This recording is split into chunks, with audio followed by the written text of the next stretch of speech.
Okay, ನಮ್ ಜೊತೆ ಈಗ ನಂದ ಗಂಡ ಮಂಜುನಾಥ್ ಅವರು ಇದ್ದಾರೆ. ಅವ್ರನ್ನ ಕಂಟಿನ್ಯೂ ಮಾಡ್ತಾ ಹೋಗೋಣ, ಮಾತಾಡ್ತಾ ಹೋಗೋಣ. ಮಂಜುನಾಥ್, ಅದಾದ ನಂತರದಲ್ಲಿ ಮಕ್ಕಳೆಲ್ಲ ಹುಟ್ಟಿದ ಮೇಲೆ ಮಕ್ಕಳು ಸ್ಕೂಲ್ ಫೀಸು, ಮಕ್ಕಳನ್ನ ಓದಿಸೋದು, ಮಕ್ಕಳನ್ನ ರೆಡಿ ಮಾಡೋದು ಹೇಗೆ ನಿಭಾಯಿಸ್ತಾ ಇದ್ರು ಲೀಲಾವತಿ? ಚೆನ್ನಾಗೇ ಮಾಡ್ತಾ ಇದ್ರು. ಆಮೇಲೆ ಮಕ್ಕಳು ದೊಡ್ಡವನ ಆಗ್ಬಿಟ್ಟ. ದೊಡ್ಡವನ್ ಸ್ವಲ್ಪ 11 ವರ್ಷ ಅಲ್ಲ ಅವನೇ ಎಲ್ಲಾರ್ಗು ಸ್ನಾನ ಮಾಡೋದು, ಬಾತ್ರೂಮ್ ಹೋದ್ರೆ ಎಲ್ಲ ವಾಶ್ ಮಾಡೋದೆಲ್ಲ ಅವನೇ. ಎಲ್ಲ ವಾಷಿಂಗ್ ಮಿಷಿನ್ ಬಂದ್ರೆ ವಾಷಿಂಗ್ ಮಿಷಿನ್ ಅವನೇ ಹಾಕೋನು. ನಾನು ಹೇಳ್ತಾ ಇದ್ದೆ ಯಾಕಪ್ಪ, ಆಮೇಲೆ ಕೇಳ್ತಾ ಇದ್ದೆ ನನ್ನ ಹೆಂಡ್ತಿನು, ಯಾಕಮ್ಮ ಅವನ ಕೈಲಿ ಆಗ್ತೀಯ ಓದೋ ಹುಡ್ಗ? ನಾನೆಲ್ಲ ಕೇಳಿದೆ. ಇಲ್ಲ ರೀ, ನನ್ ತುಂಬಾ ಕೋಲ್ಡ್ ಆಗುತ್ತೆ ಅವೆಲ್ಲ ಮುಟ್ಟಿದ್ರೆ ನೋಡು. ಸರಿ ಆಯ್ತು. ನನ್ನ ಮಗನಿಗೆ ಹೇಳ್ತಾ ಇದ್ದೆ, ಸರಿ ಆಯ್ತು ನೀನೇ ಹಾಕಪ್ಪ, ಮಮ್ಮಿಗೆ ಏನು ಕಷ್ಟ ಕೊಡ್ಬೇಡ, ನೀನು ಯಾವ್ದೇ ಕಾರಣಕ್ಕೂ ಅವಳಿಗೆ ಏನು ತೊಂದರೆ ಕೊಡ್ಬೇಡ ಅಂತ ನಾನು ಹೇಳಿದ್ದೆ. ನಾನು ಅವನ್ಗೆ ನಿಜಾನೇ ಅದು. ಯಾಕಂದ್ರೆ ನನ್ನ ಮಗನೇ ಇಲ್ಲೇ ಇದನ್ನೇ ಕರೆದಬೇಕಾದ್ರೆ ಕೇಳಿ. ಇಲ್ಲ ಮಾತಾಡ್ಸೋಣ. ಮಾತಾಡ್ತಾ ಇದ್ದೀರಾ ಏನಂತಂದ್ರೆ, ಈಗ ಹೆಂಡತಿನ ರಾಣಿ ತರ ನೋಡ್ಕೊಳ್ತಾ ಇದ್ದೀರಾ ಸರ್. ಇಂತ ರಾಣಿ ಇನ್ನೊಬ್ಬರು ರಾಜನ್ಗೋಸ್ಕರ ನಿಮ್ಮನ್ನ ಸೈನಿಕನ್ ಮಾಡಿ ಹೋಗ್ಬಿಟ್ಲು. ಈಗ ಎಂತೆಂತ ದೃಶ್ಯಗಳನ್ನ ನೋಡ್ತಾ ಇದ್ದೀರಾ. ಆ ವಿಡಿಯೋದಲ್ಲೂ ಕೂಡ ಹೆಣ್ಣು ಮಗಳು ನಿಮ್ಮನ್ನ ಗಂಡ ಅಲ್ದೆ ಇನ್ನೊಬ್ಬನ ಗಂಡ ಅಂತಿದ್ದಾಳೆ. ಅವಳ ಸಾವಿಗೆ ನೀವೇ ಕಾರಣ ಅಂತ ಒಂದಷ್ಟು ಟ್ಯಾಬ್ಲೆಟ್ ಗಳನ್ನು ಕೂಡ ಇಟ್ಕೊಂಡಿದ್ದಾರೆ ಕೈಯಲ್ಲಿ. ಈಗಲೂ ಕೂಡ ಇಂತಹ ಪರಿಸ್ಥಿತಿಯಲ್ಲೂ ಕೂಡ ನೀವು ಅವಳನ್ನೇ ಬೇಕು ಅಂತ ಅಂದ್ಕೊಳ್ತಾ ಇದ್ದೀರಾ. ಹೆಂಗೆ ಇದು? ಅದ್ರ ಜೊತೆಗೆ ನೀವಿಬ್ರು ಎಲ್ಲೆಲ್ಲಿ ಸುತ್ತಿದ್ರಿ, ಎಲ್ಲೆಲ್ಲಿ ಹೋಗಿದ್ರಿ, ಎಲ್ಲೆಲ್ಲಾರು ಹೋಗಿ ಬಂದಿದ್ರ ಇಬ್ರು? ನೆನಪು ಸರ್, ನಾವು ಧರ್ಮಸ್ಥಳ ಸುಮಾರು ಸಲ ಓಟ್ ಬಂದ್ಬಿಡಿದೀನಿ.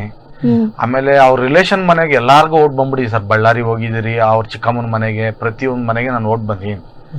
ನಾನು ಅವಳಿಬ್ರು ಸಮೇತ ಓಟ್ ಬಂದಿರಿ. ಈಗ ಅವರು ಒಬ್ರನ್ನ ಮದುವೆ ಆಗಿದಾರಲ್ಲ, ಅವ್ರನ್ನ ಬಿಟ್ಟು ನಿಮ್ಮ ಹತ್ರ ಬರುವಾಗ ಅವ್ರ ಮನೆಯವ್ರ ಒಪ್ಪಿಗೆ ಇತ್ತಾ? ಒಪ್ಪಿಗೆ ಇರ್ಲಿಲ್ಲ ಸರ್, ಅವ್ರ ಮನೆ ಒಪ್ಪಿಗೆ ಇರ್ಲಿಲ್ಲ. ಯಾಕಂದ್ರೆ ಅವ್ರಮ್ಮ ತುಂಬಾ ಒಳ್ಳೆಯವಳು. ಯಾಕೆ ಹೇಳ್ಬೇಕು, ಮಂಜಮ್ಮ ಅನ್ಬಿಟ್ಟು ತುಂಬಾ ಒಳ್ಳೆಯವಳು ಅವ್ರಮ್ಮ. ಯಾಕಂದ್ರೆ ಅವ್ರಮ್ಮ ಅಷ್ಟೇ ಫ್ಲೇವರ್ ನನಗೆ. ಸುಳ್ಳು ಹೇಳ್ಬಾರ್ದು, ನಮ್ಮ ಅತ್ತೆ ಅವರು ಇವಾಗೂ ನನ್ನ ಹೆಂಡ್ತಿನೇ ಅವಳು, ಆದ್ರೂ ನಮ್ಮ ಅತ್ತೆ ಹತ್ತೆರೆ. ನನ್ನ ಅತ್ತೆ ನೋಡಿದ್ರೆ ಸಾಕು, ಆದ್ರೂ ತಲೆ ಬಗ್ಸ್ಕೊಂತ. ಮದ್ವೆ ಆಗ್ದಿರ ಮುಂಚೆ ಹೆಂಗೋ ಹೋದ್ರೆ ಹೋಗ್ಲಿ, ನನ್ ಮದ್ವೆ ಆದ್ಮೇಲೆ ನಮ್ಮ ಅತ್ತೆನೆ ಅನ್ಬಿಟ್ಟು ನಾನು ಅವ್ರು ಬಂದ್ರೆ ಸಾಕು. ಅವ್ರೆಲ್ಲದಕ್ಕೂ ಸಾವಿಗೆಲ್ಲ ಬರ್ತಾ ಇದ್ರಿ, ನಾವು ಹೋಯ್ತಾ ಇದ್ರಿ. ಆದ್ರೆ ಓಟ್ ಬರ್ತಾ ಇದಂತೂ ನಿಜಾನೇ, ಎಲ್ಲಾರ್ಗು ಗೊತ್ತು. ನಾವೇನು ತಪ್ಪು ಆತರ ನಿರ್ಧಾರ ತಗೊಂಡಿಲ್ಲ, ತಗೊಂಡು ಇಲ್ಲ. ನಾನು ಅವಳು ಹೇಳೋಳು ನನ್ ಗಂಡ ಅಂದ್ಬಿಟ್ಟು ಅವ್ರ ಅಣ್ಣದಿರ ಹತ್ರ ಎಲ್ಲ ನನ್ ಗಂಡ ತುಂಬಾ ಒಳ್ಳೆಯವನು, ಅಣ್ಣ ಎಲ್ಲಾರ್ಗು ಹೇಳ್ಕೊ ಬರೋದು. ಆ ತಮ್ದಿರ ಹತ್ರ ಎಲ್ಲ ಹೇಳಿದಾಳೆ ನನ್ ಗಂಡ ತುಂಬಾ ಒಳ್ಳೆಯವನು, ಎಲ್ಲಾರ ಹತ್ರನು ಹೇಳಿದಾರೆ. ನಾವು ಅದೇ ತರ ನಡ್ಕೊಂಡಿದೀವಿ ಸರ್. ಆ ತರ ತಪ್ಪು ರೀತಿ ಎಲ್ಲ ಏನು ಇದ್ ಮಾಡಿಲ್ಲ, ಇನ್ನೊಂದ್ ಮಾಡಿಲ್ಲ, ಎಲ್ಲ ಚೆನ್ನಾಗೇ ನಡ್ಕೊಂಡಿದ್ದೀವಿ. ತುಂಬಾ ಒಳ್ಳೆ ಗಂಡ, ಯಾಕ ಆ ಹೆಣ್ಣಿನ ಕಣ್ಣಿಗೆ ಕೆಟ್ಟದ ಕಂಡ್ರಿ? ಆಮೇಲೆ ಆ ಹೆಣ್ಣಿನ ಕಣ್ಣಿಗೆ ನೀವು ಕೆಟ್ಟದ ಕಂಡ್ರು, ನಿಮ್ ಕಣ್ಣಿಗೆ ಆಕೆ ಬಹಳ ಒಳ್ಳೆದಾಗಿ ಈ ಕ್ಷಣಕ್ಕೂ ಅಲ್ಲಿ ಮುತ್ಕೊಟ್ಟಿರೋ ಫೋಟೋ ನೋಡಿದ ಮೇಲೂ ಕೂಡ ನಿಮಗೆ ಆಕೆನೇ ಬೇಕು, ಅವಳೇ ದೇವತೆ ಅಂತ, ಅವಳನ್ನ ದೇವತೆ ಅಂತ ನೀವು ಈಗಲೂ ಒತ್ತಿ ಹೇಳೋದಕ್ಕೆ ಕಾರಣ ಏನ್ ಸರ್? ಸರ್, ಫಸ್ಟ್ ಟೈಮ್ ಮದ್ವೆ ಆಗಿ ಬಂದಿದ್ಲಲ್ಲ, ನಾನು ಬಿಟ್ಬಿಟ್ಟಿದ್ದೆ. ನಾನು ಅದು ಮರ್ತ್ಬಿಟ್ಟೆ ನಾವು ಜೀವನ ಮಾಡಿರೋದು. ಇವಾಗ ಅಷ್ಟೇ ಸರ್, ಇದು ಮರ್ತ್ಬಿಟ್ಟು ನಾನು ಜೀವನ ಮಾಡೋಣ ಬಾ ಅಷ್ಟೇ. ಯಾವ್ದು ಬೇಡ, ಇದೆಲ್ಲ ಮರ್ತ್ ಬಿಡೋಣ, ಹೊಸ ಜೀವನ ಮಾಡೋಣ ಬಾ. ನನ್ ಮಕ್ಳಿದಾರೆ, ನನ್ಗೋಸ್ಕರ ಇಲ್ಲ, ನನ್ ಮಕ್ಕಳಿಗೋಸ್ಕರ ನನ್ ಮಕ್ಕಳ ನೋಡಮ್ಮ ನೀನು. ಇವಾಗ ಅಷ್ಟೇ, ನೀನ್ ಟಿವಿನಲ್ಲೇ ನೋಡೋದಿಲ್ಲ, ಬೇಡ ಅನ್ನಲ್ಲ. ನನ್ಗೋಸ್ಕರ, ನನ್ ಮಕ್ಕಳಿಗೋಸ್ಕರ ಬಾ. ನನ್ ಹೃದಯ ತುಂಬಾ ಹೊಡಿದೆ. ಇವಾಗೂ ನಾನು ರಿಕ್ವೆಸ್ಟ್ ಮಾಡಿ ಕೇಳ್ತಾ ಇದ್ದೀನಿ, ನಿನ್ ಕಾಲ್ ಬೇಕಾ ಎಷ್ಟು ಸಲ ಹಿಡ್ಕೊಂಡಿದೀನಿ, ಕೋರ್ಮಂಗಲ ಕಾಲೆಲ್ಲ ಹಿಡ್ಕೊಂಡೆ, ಒದ್ದಿ ಹೋದಲ್ಲಮ್ಮ. ಇವಾಗ ನೀನ್ ರಿಕ್ವೆಸ್ಟ್ ಮಾಡಿ ಕೇಳ್ತಾ ಇದ್ದೀನಿ, ಬಂದ್ಬಿಡು. ಅವ್ರ ಸ್ವಂತವ್ರಿಗೂ ಅಷ್ಟೇ ಹೇಳ್ತಾ ಇದೀನಿ. ನಾನೇ ನೋಡಿ ಮನಸ್ಫೂರ್ತಿ ಇಲ್ಲಿ ಹೇಳ್ತಾ ಇದ್ದೀನಿ, ಸಂತೋರೆ ಕೇಳಿಸ್ಕೊಳ್ಳಿ, ಬೇಡ ಅನ್ನಲ್ಲ.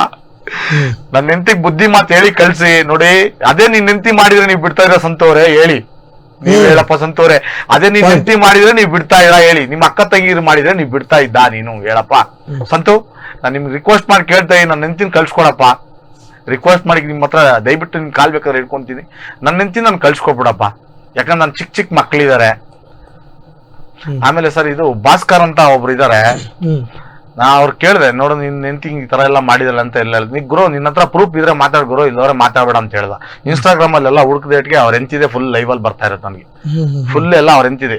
ಅವ್ರ ಗಂಡ ತಿರ್ಗಾ ಫೋನ್ ಮಾಡ್ಬಿಟ್ಟು, ನನ್ನ ಹೆಂಡತಿ ತುಂಬಾ ಒಳ್ಳೆಯವಳು ಮಂಜು, ನೀನ್ ಅದೆಲ್ಲ ಇದ್ ಕೊಡ್ಬೇಡ ನೀನು ಸ್ಟೇಟ್ಮೆಂಟ್ ಎಲ್ಲ ಅಂತ ಹೇಳ್ದ. ನನ್ನ ಸಂಸಾರನೇ ಹಾಳು ಮಾಡಿದ್ರಲ್ಲ ಸರ್ ಅವಳು. ಅವಳಿಗೂ 2 ಗಂಡ್ಮಕ್ಳಿದಾರೆ, ನಂದು ಒಂದ್ ಹೆಣ್ಮಗು 2 ಗಂಡ್ಮಕ್ಳಿದಾರೆ. ನನ್ ಇವತ್ ಬೀದಿ ಪಾಳ ಹಾಕಿ ಕುಸುಮ ನೋಡಿ ಸಂತು ಇದಾರಲ್ಲ, ಇವರಿಬ್ಬರೇ ಸರ್ ಕಾರಣ.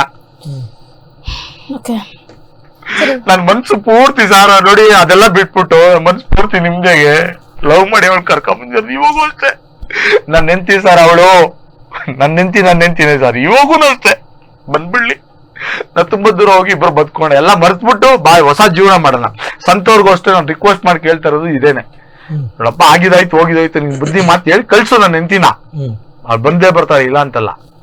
ಸೈಟ್ ಐತೆ ಅದೈತೆ ಅಂತ ಅವ್ನು ಯಾಮಾರ್ಸಿದಾನ ಸಂತು, ಅವನ ಹತ್ರ ಏನು ಇಲ್ಲ. ಸಂತು ಇಂದ ಈ ನಡುವೆ ನನ್ಗೆ ಸ್ವಲ್ಪ ಭಯ ಆಯ್ತೈತೆ, ಯಾಕಂದ್ರೆ ಬೆದರಿಕೆ ಅವಳು ಹೇಳಿರೋದು ವಿಡಿಯೋ ನೋಡಿ ನನ್ ತುಂಬಾ ಬೆದರಿಕೆ ಆಯ್ತಿದೆ. ಯಾಕಂದ್ರೆ ಅಲ್ಲಿ ಓಡಾಡಕ್ಕೆ, ಯಾಕಂದ್ರೆ ಸಂತು ಹುಡುಗರು ತುಂಬಾ ಸಿಕ್ಕಾಪಟ್ಟೆ ಬಸಂಪುರದಲ್ಲೇ ಇದಾರೆ. ಅವ್ನ ಏನ್ ಬೇಕಂದ್ರೆ ನಾನು ಮಾಡ್ಬಿಡ್ತಾನೆ. ನನ್ ತುಂಬಾ ಭಯ, ಎಲ್ಲ ಜನ ಸಪೋರ್ಟ್ ನನ್ಗೆ ಬೇಕೇ ಬೇಕು ಸರ್. ಇರೋದು ಹೇಳ್ತಾ ಇದೀನಿ, ಮಕ್ಳಿದಾರೆ, ನನ್ ಮಕ್ಳನ್ನ ಸಾಕ್ಬೇಕು. ನಿನ್ನೆ ನನ್ ಮಗಳು ನೋಡಿದೆ, ಅವ್ರ ಅಂಗಡಿಯಲ್ಲೇ ಕೂತಿದ್ಲು. ನನ್ನ ಮುದ್ದು ಚಿನ್ನು, ನನ್ ಬಂಗಾರಿ, ನನ್ ಮಗಳು ನೋಡಿದಕ್ಕೆ ನನ್ಗೆ ಅಳು ಬಂದ್ಬಿಟ್ಟು ಸರ್, ಕಣ್ಣೆಲ್ಲ ಹೇಳ್ತಾನೆ ಇದೀನಿ. ಅವರು ಹೇಳ್ತಾರೆ ಅಪ್ಪ ಐಶ್ವಲ್ ಕೂತವಳೆ, ನನ್ ಮಗನ ಚಿಕ್ಕವನ್ ಹೇಳ್ತಾನೆ ಅಕ್ಕ ಅಲ್ಲ ಐತಪ್ಪ ಅಂಗಡಿಲಿ ಅಂತ. ಯಾಕಂದ್ರೆ ನನ್ ಮಗಳು ನೋಡಿ ನಂಗೆ ಹೊಟ್ಟೆ ಉರಿದಿದೆ. ಆದ್ರೆ ನನ್ ಮಗಳನ್ನ ನನ್ಗೆ ಬೇಕು, ನನ್ ಹೆಂಡತಿ ನನಗೆ ಬೇಕು ಸರ್. ರಿಕ್ವೆಸ್ಟ್ ಮಾಡಿ ಕೇಳ್ತೀನಿ, ಎಲ್ಲ ನನ್ಗೆ ಸಪೋರ್ಟ್ ಮಾಡಿ ಸರ್, ದಯವಿಟ್ಟು ಸರ್. ನಾನು ಓಡಿಸೋದ್ ಕ್ಯಾಬ್, ಆದ್ರೆ ನನ್ ಹೆಂಡತಿ ನನ್ ಮಕ್ಕಳು ಚೆನ್ನಾಗಿ ಸಾಕಿದೀನಿ, ಯಾರನ್ನ ಬಂದು ಕೇಳಿ. ಊಟಿಗೆಲ್ಲ ಹೋಗಿದ್ದೀನಿ ಸರ್, ಊಟಿಗೆ ಕರ್ಕೊಂಡು ಹೋಗಿದ್ದೀನಿ, ಮೊನ್ನೆ ಕಡೂರ್ ಹೋಗಿದ್ದೀನಿ, ದೇವಸ್ಥಾನಕ್ಕೆ ಎಲ್ಲಾ ಕಡೆ ಕರ್ಕೊಂಡು ಹೋಗಿದ್ದೀನಿ. ಅವಳು ಕೇಳಿದೆಲ್ಲ ಕೊಡ್ಸಿದೀನಿ, ನಾನು ಇಲ್ಲ ಅಂತ ಹೇಳಿಲ್ಲ. ಇದೆಲ್ಲ ಮರ್ತ್ಬಿಟ್ಟು ಹೊಸ ಜೀವನ ಮಾಡೋಣ ಬಾಮ್ಮ, ನನ್ ಮಾತು ಕೇಳಮ್ಮ, ಅಲ್ಲಿ ಇರ್ಬೇಡ, ಬಂದ್ಬಿಡು, ರಿಕ್ವೆಸ್ಟ್ ಮಾಡಿ ಕೇಳ್ತಾ ಇದೀನಿ ಸರ್. ಅದೇ ಸಂತು ಆ ಕೆಲ್ಸ ಅವ್ರ ಹೆಂಡತಿ ಓಡೋಗಿ ಈ ತರ ಕೆಲಸ ಮಾಡ್ಬಿಟ್ಟು ಸಂತು ಬಿಟ್ಬಿಡ್ತಾ ಇದ್ರಾ ಹೇಳು, ನೀವ್ ಹೇಳಪ್ಪ ಸಂತು. ಅದೇ ನೀನ್ ಹೆಂಡತಿ ಆ ತರ ಮಾಡಿದ್ರೆ ನೀನ್ ಬಿಡ್ತಾ ಇದ್ದ ಇಲ್ಲ ಹೇಳು. ನನ್ನ ಮನ್ಸು ಪೂರ್ತಿ ನಾನು ಹೆಂಡತಿನ ಹಚ್ಕೊಂಡ್ಬಿಟ್ಟಿದೀನಿ. ಏನನ್ನ ರಿಕ್ವೆಸ್ಟ್ ಮಾಡಿ ಏನನ್ನ ಮಾತಾಡಿ ನನ್ನ ಹೆಂಡತಿನ ಕಳ್ಸ್ಕೊಡೋ ಜವಾಬ್ದಾರಿ ನಿಂದೆ. ಹೇಳ್ತಾ ಇದ್ದೀನಿ ನೋಡಿ, ಅಣ್ಣ ಅಂತ ಕರಿತಾ ಇದ್ದೆ, ಇವಾಗ ಸಂತು ಅಂತ ಕರಿತಾ ಇದ್ದೀನಿ. ಯಾಕಂದ್ರೆ ನಿನ್ ಮೇಲೆ ಅಷ್ಟೇ ಬೇಜಾರೈತೆ. ಯಾಕಂದ್ರೆ ಫೋಟೋ ಎಲ್ಲ ನೋಡಿ ಕೂಡ ನನ್ ಮನ್ಸು ಆವಾಗ್ಲೂ ಹೋದ್ರಲ್ಲಿ ಎಲ್ಲಾ ಮಾಡ್ಬಿಟ್ಟಿದಾಳೆ, ತಪ್ಪು ನೀನು ಮಾಡ್ಬಿಟ್ಟಿದ್ಯಾ, ನನ್ನ ಹೆಂಡತಿ ನನ್ ಕಳ್ಸ್ಕೊಡಷ್ಟೇ. ಅದೆಲ್ಲ ನನ್ನ ಮನೇಲೆ ಸರ್. ಆ ಫೋನು, ಆ ಮಂಚ ಎಲ್ಲ ನನ್ನ ಮನೇದೆ, ಅವ್ರ ಮನೇದು ಯಾವ್ದು ಇಲ್ಲ. ಯಾವ್ದೋ ಒಂದೊಂದು ಮನೆಗೆ ಅವ್ರ ಮನೆಗೆ ಹೋಗೋದು ಬರೋದಿಲ್ಲ, ಪ್ರತಿ ಒಂದು ನಮ್ಮ ಮನೆ.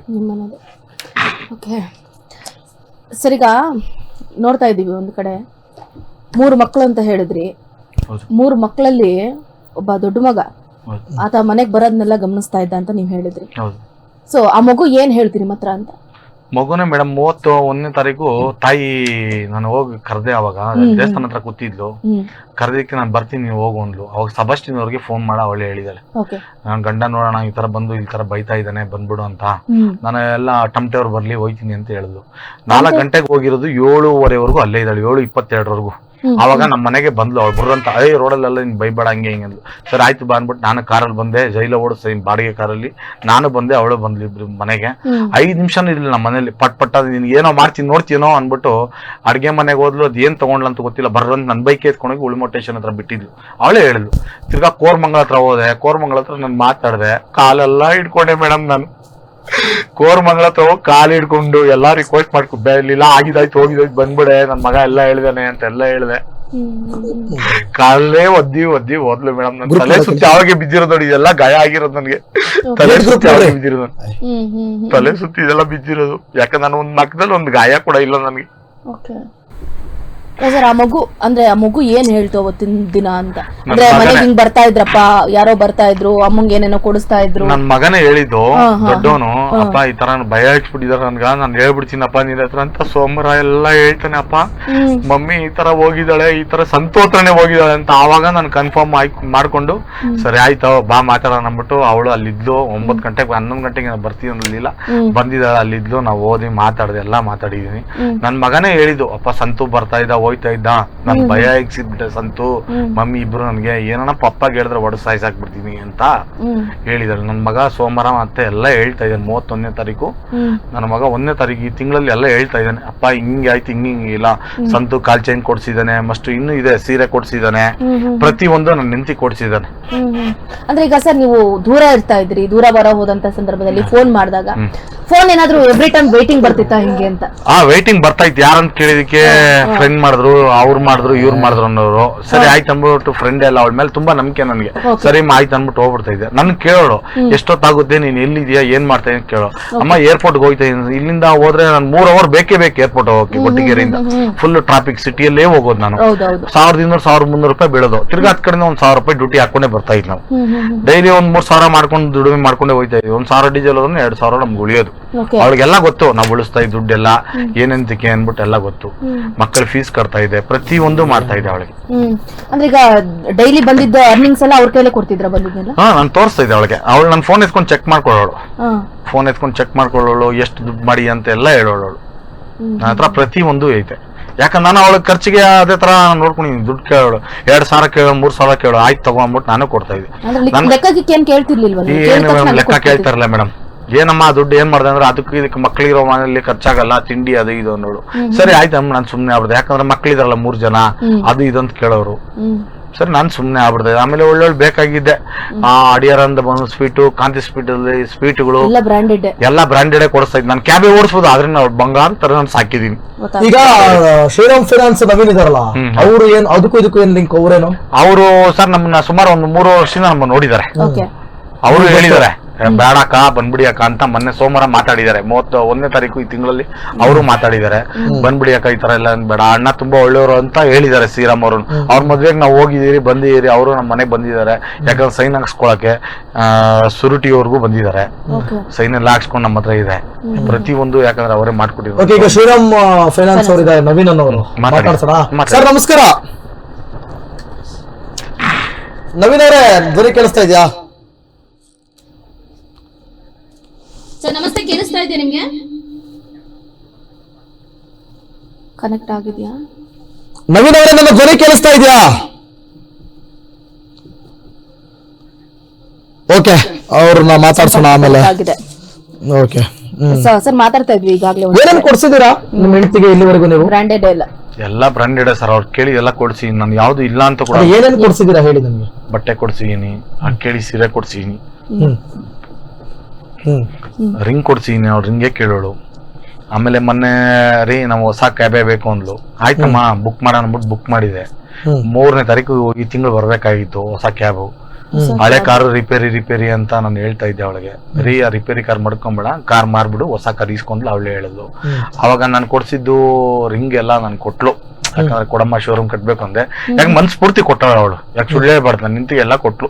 ತಗೊಳ್ರಿ ಎತ್ಕೊಂಡೋಗ್ರಿ, ಅಡ ಇಕ್ಬಿಟ್ಟು ನಿನ್ ಗಾಡಿ ಕಟ್ಟಂತ 50,000 ರೂಪಾಯಿ ಡೌನ್ ಪೇಮೆಂಟ್ ಮಾಡಿದ್ದು ಗೊತ್ತು. ಈ ತಿಂಗಳು 3ನೇ ತಾರೀಕು ಗಾಡಿ ಬರ್ಬೇಕಾಯ್ತು, ನಾನೇ ಕ್ಯಾನ್ಸಲ್ ಮಾಡ್ಬಿಟ್ಟೆ ಸರ್. ಈ ತಿಂಗಳು 3ನೇ ತಾರೀಕು. ಒಂದು ಹೆಣ್ಮಗು ಇದೆಯಲ್ಲ, ಅವಳು 2ನೇ ಕ್ಲಾಸು. ಇದ್ರಲ್ಲಿ ಜ್ಞಾನಬಿಂದು ಸ್ಕೂಲಲ್ಲಿ ಓದ್ತಾ ಇದ್ದಾಳೆ ನನ್ನ ಮಗಳು. ಇನ್ನೊಬ್ಬ ರಾಕ್ವುಡಲ್ಲೇ ಓದ್ತಾ ಇದ್ದಾನೆ. ಅವನು 5 ವರ್ಷದಿಂದ ಅಲ್ಲೇ ಸೇರಿಸಿದ್ರು ರಾಕ್ವುಡಲ್ಲೇ. ಅವನಿಗೆ 50 ಚಿಲ್ಲರೆ ಫೀಸು. ಅವನಿಗೂ ಅಷ್ಟೇ 50 ಚಿಲ್ಲರೆ ಫೀಸು. ಯಾಕಂದ್ರೆ ನಾನು ಕ್ಯಾಬಲ್ಲಿ ಓಡಿಸ್ಕೊ ಬಂದೆ, ಅವನು ಸಾಕ್ತಾ ಇದ್ದ. ನನ್ ಮಕ್ಕಳು ನಾನು 600 ಪಪ್ಪ ಪಪ್ಪ ಪಪ್ಪ ಪಪ್ಪ ಅಂತ ಬರ್ತಾರೆ ಸರ್. ಫಸ್ಟ್ ನನ್ ಮಗಳು ನೋಡ್ ಬಂದ್ಬಿಡೋಳು, ಆಮೇಲೆ ನನ್ ಮಗ, ಆಮೇಲೆ ಚಿಕ್ಕೋನ್. ಯಾಕಂದ್ರೆ ಚಿಕ್ಕೋನೆಲ್ಲ ಬಿದ್ದೋಯ್ತು ನಿಮ್ಟ ಅವ್ನು ನಿಧಾನಕ್ಕೆ ಬರೋದು. ಅವ್ನ್ ಕೊರೋನಾ ಟೈಮಲ್ಲಿ ಹುಟ್ಟದ, ಇನ್ನೊಬ್ಬ ಇದ್ರಲ್ಲಿ ಹುಟ್ಟದ. ಎಲ್ಲ ಒಳ್ಳೊಳ್ಳೆ ಹಾಸ್ಪಿಟಲ್ ಡೆಲಿವರಿ ಮಾಡ್ಸಿದೀನಿ. ಆದ್ರೆ ಎಲ್ಲೂ ಕರೆಕ್ಟಾನ ಮಾಡಕ್ಕಂತೂ ಹೋಗಿಲ್ಲ ಸರ್. ಎಲ್ಲ ಕ್ಯಾಬ್ ಓಡಿಸಿ ಮಳೆ ಅನ್ಲೋ ಮಾಡಿ. ಫಸ್ಟ್ ನಾನು ಟ್ರಕ್ ಡ್ರೈವರ್. ಯಾಕಂದ್ರೆ ನಮ್ಮ ಹತ್ರ ಟ್ರಕ್ ಎಲ್ಲ ಇತ್ತು, ಲಾಸ್ ಆಗೋಯ್ತು. ಆಮೇಲೆ ನಮ್ಮ ಅಣ್ಣ ತಮ್ಮದಿರ ಹತ್ರ ಎಲ್ಲ ನಿಷ್ಠುರ ನೋಡಿ ಸರ್, ಹೇಳ್ಬಿಡ್ತೀನಿ. ನಮ್ಮ ಅಣ್ಣ ತಮ್ಮದಿರ ಹತ್ರ ಎಲ್ಲ ನಿಷ್ಠುರ ಮಾಡಕ್ಕೆ 7 ಸರ್ ಮಾಡಿದ್ದು ಹೋಗ್ದು.